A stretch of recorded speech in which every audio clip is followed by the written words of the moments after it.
Bismillahirrahmanirrahim. Assalamualaikum warahmatullahi wabarakatuh. Waalaikumsalam warahmatullahi wabarakatuh.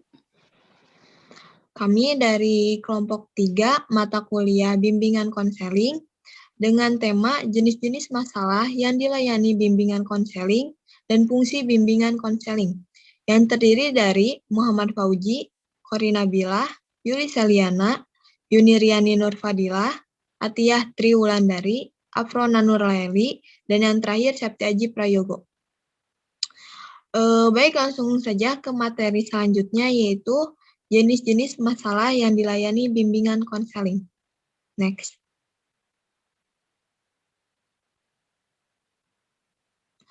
Jenis-jenis masalah terdiri menjadi 4.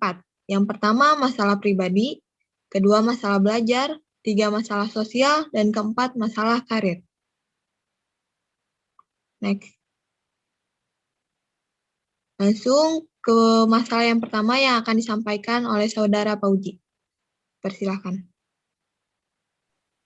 Yang pertama yaitu masalah pribadi. Apa itu masalah pribadi? Masalah yang disampaikan siswa berkaitan dengan cemas atau khawatir tentang sesuatu yang belum pasti, mudah marah, atau tidak mampu mengendalikan diri dan mudah lupa. Sedangkan masalah yang tidak disampaikan siswa kepada guru BK atau konselor berkaitan dengan masalah sukar menerima pendapat orang lain, kondisi tubuh kurus atau gemuk, warna kulit dan berat badan tidak ideal. Selanjutnya, materi selanjutnya akan dibawakan oleh Aprona tentang masalah belajar.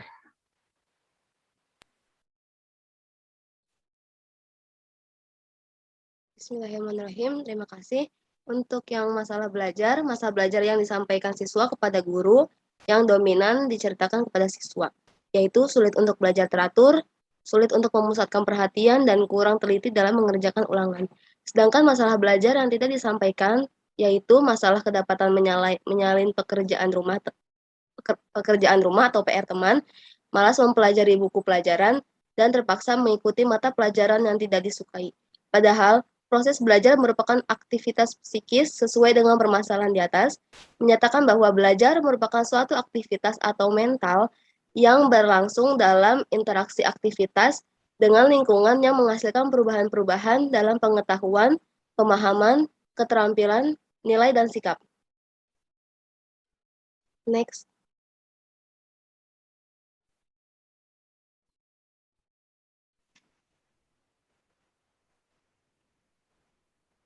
Untuk berikutnya adalah masalah sosial. Siswa yang menyampaikan permasalahan sosial berhubungan dengan sering dikecewakan teman-teman, merasa diremehkan oleh orang lain, dan mudah tersinggung dengan perkataan orang lain. Sedangkan siswa yang tidak menyampaikan masalah sosial berkaitan dengan masalah, sulit dalam menjalin persahabatan dengan orang lain, punya prasangka buruk terhadap orang lain, keinginan diperhatikan oleh teman laki-laki atau perempuan. Untuk slide selanjutnya, oleh rekan saya, Yuni. Yang keempat, masalah karir. Masalah karir yang disampaikan siswa kepada guru BK atau konselor yaitu masalah jurusan yang akan dipilih, persiapan karir, belum mengetahui bakat yang cocok untuk jabatan atau pekerjaan. Diketahui bahwa siswa lebih banyak menyampaikan masalah karir kepada guru BK atau konselor. Untuk mengatasi masalah karir yang dialami siswa, baik yang diceritakan maupun yang tidak disampaikan siswa kepada guru BK atau konselor, hendaknya guru BK atau konselor memberikan layanan tentang bimbingan karir. Jadi, untuk keberhasilan siswa dalam menentukan dan memilih karir amatlah ditentukan dari kemampuan BK atau konselor memberikan gambaran dan memberikan keyakinan kepada siswa tentang kemampuan dan potensi yang dimiliki serta mampu mengalahkan siswa menuju karir yang sesuai dengan kemampuannya tersebut dengan memberikan layanan informasi tentang pemilihan jurusan, bakat, dan minat siswa serta menggali lagi permasalahan siswa melalui layanan konseling per orang. Lanjut ke materi selanjutnya yaitu fungsi bimbingan konseling. Next. Fungsi bimbingan konseling itu terdiri menjadi 10.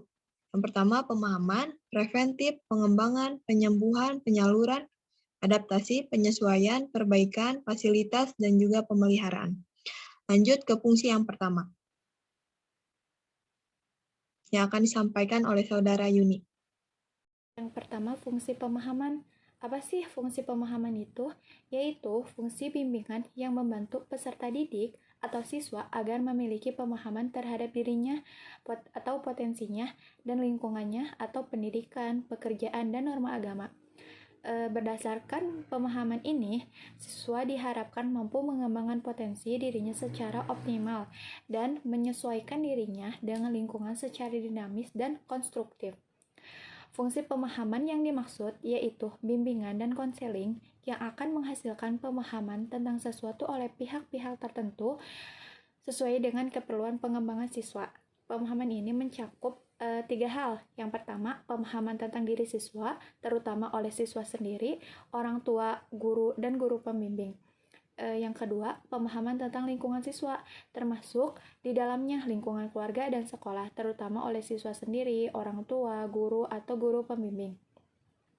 Dan yang ketiga, pemahaman tentang lingkungan yang lebih luas, termasuk di dalamnya informasi pendidikan, jabatan, pekerjaan, dan atau karir, informasi budaya atau nilai-nilai, terutama oleh sekolah. Fokus utama pelayanan bimbingan konseling itu siswa dengan berbagai permasalahannya dan dengan tujuan-tujuan konseling. Berkenaan dengan kedua hal tersebut, pemahaman yang sangat perlu dihasilkan oleh pelayanan bimbingan dan konseling itu yaitu pemahaman tentang diri siswa beserta permasalahannya oleh siswa sendiri dan oleh pihak-pihak yang akan membantu siswa, serta pemahaman tentang lingkungan siswa oleh siswa. Pemahaman masalah oleh individu sendiri merupakan modal dasar bagi pemecahan masalah tersebut. Apabila pemahaman masalah telah tercapai, agaknya pelayanan bimbingan dan konseling telah menjalankan fungsi pemahaman dengan baik. Pemahaman masalah siswa sama bergunanya dengan pemahaman tentang individu pada umumnya oleh orang tua dan guru, sebagaimana telah dijelaskan di atas, yaitu untuk kepentingan berkenaan dengan perintah dan pelayanan orang tua terhadap anak dan pengajaran oleh guru terhadap siswa. Para siswa perlu memahami dengan baik lingkungan sekolah dan juga perlu diberi kesempatan untuk memahami berbagai informasi yang berguna berkenaan dengan pendidikan yang sekarang dijalaninya dengan pendidikan jenjang selanjutnya dan yang berhubungan dengan pekerjaan di kemudian hari.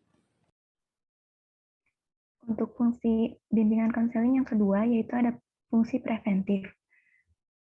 Fungsi preventif yaitu fungsi yang berkaitan dengan upaya konselor untuk senantiasa mengantisipasi berbagai masalah yang mungkin terjadi dan upaya untuk mencegahnya supaya tidak dialami konseli.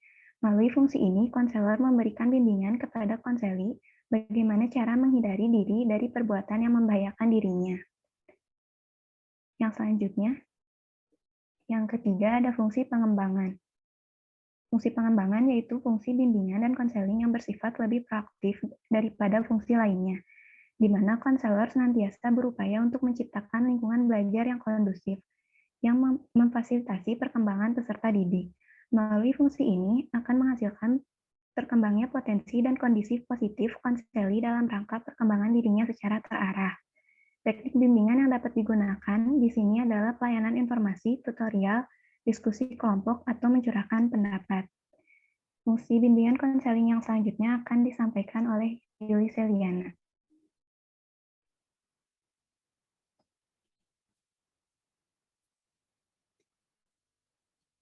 Fungsi bimbingan yang selanjutnya yaitu ada fungsi penyembuhan, yaitu fungsi bimbingan dan konseling yang bersifat kuratif. Fungsi ini berkaitan erat dengan upaya pemberian bantuan kepada konseli yang telah mengalami masalah, baik menyangkut aspek pribadi, sosial, belajar, maupun karir. Teknik yang dapat digunakan adalah konseling dan remedial teaching. Fungsi selanjutnya Fungsi selanjutnya yaitu fungsi penyaluran, yaitu fungsi bimbingan dan konseling dalam membantu konseling memilih kegiatan ekstrakurikuler, jurusan atau program studi, dan memantapkan penguasaan karir atau jabatan yang sesuai dengan minat dan bakat, keahlian, dan ciri-ciri kepribadian lainnya. Dalam melaksanakan fungsi ini, konselor perlu bekerja sama dengan pendidik lainnya di dalam maupun di luar lembaga pendidikan. Yang selanjutnya akan disampaikan oleh Fauji lagi. Yang selanjutnya yaitu fungsi adaptasi, yaitu fungsi membantu para pelaksana pendidikan, kepala sekolah atau madrasah dan staf, konselator, dan guru untuk menyesuaikan program pendidikan terhadap latar belakang pendidikan, minat, kemampuan, dan kebutuhan konseli. Yang materi selanjutnya yang akan dibawakan oleh Kori.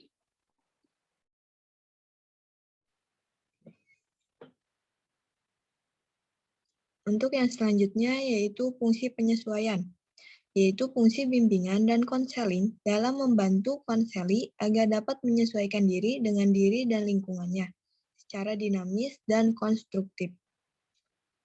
Next.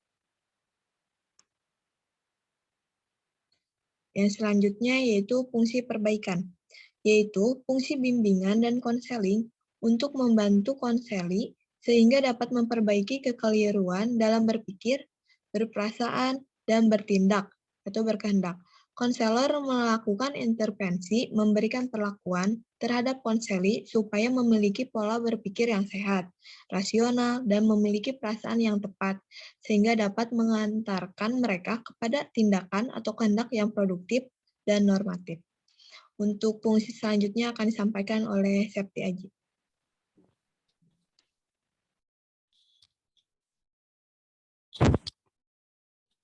Ya, lanjut. Fungsi ke-9 yaitu fungsi fasilitas, yaitu fungsi yang memberikan kemudahan kepada konseli dalam mencapai pertumbuhan dan perkembangan yang optimal, serasi, selaras, dan seimbang di seluruh aspek dalam diri konseli. Lanjut, yang ke-10 ialah fungsi pemahaman, yaitu fungsi bimbingan dan konseling untuk membantu konseli supaya dapat menjaga diri dan mempertahankan situasi kondusif yang telah tercipta dalam dirinya. Ya, terima kasih.